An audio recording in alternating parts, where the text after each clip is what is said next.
Business editor Richard Southern joins us now. And Richard, we begin with a story you've been following closely. There's some growing opposition to 7-Eleven's bid to serve alcohol. Yeah, you remember just the other month, 7-Eleven applied for liquor licenses, Erica, for most of its Ontario stores, and they want to serve beer and wine actually in the store, like a bar or restaurant would. Well, Brampton City Council has come out today and said, not in our city. Brampton City Council passed a resolution saying we don't want these liquor licenses at the two Brampton 7-Eleven stores that have applied for them. This is not binding, though. The final decision rests with the Alcohol and Gaming Commission of Ontario. But the council in Brampton says, we hope the council listens to us. We also heard from a local councillor there who says the outpouring of public messages on this was really overwhelming. We received thousands of messages, hundreds and hundreds of emails from residents here in the city, clearly indicating their opposition to this application, and particularly during a pandemic like this one, to have that much feedback from the community.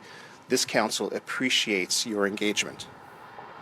7-Eleven said last month in a statement, Erica, that it wants to serve Ontario-made beer and wine in certain sections of its stores during limited hours. So we're going to continue to follow this one.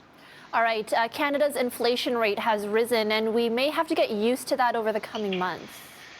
Yeah, I mean, prices are going up, especially at, places like the grocery store, Erica. And we got confirmation of that today. Stats Canada said the inflation rate hitting a pandemic-era high of 1.1%, and it's because of this. The gas station, the gas prices up 6.5% year on year. That's really driving inflation. And the experts say, unfortunately, gas prices probably going to continue to head higher, and that's going to put upward pressure on inflation. The grocery store as well, leading the way there. Fresh fruit, which Stats Canada said was up almost 6% year on year. Should mention, Erica, speaking of gas there, the price not changing tonight, but we expect it to go down 2 cents on Friday. If you're able to hold off a little bit, you might get a break on your price of gas.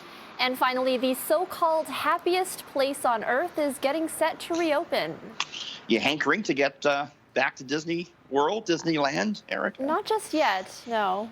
Maybe not. I mean, baby steps. I mean, we want to go back to Wonderland first. We got to see if that can happen. But Disney said today, Erica, that they're going to reopen their parks in California. They've been closed for a year out there. They're going to open at 35% capacity. You got to wear masks. And at first, they are going to be restricted to California residents only. Of course, the Disney parks in Florida have been open for quite some time, and the company says they're actually doing a brisk business there.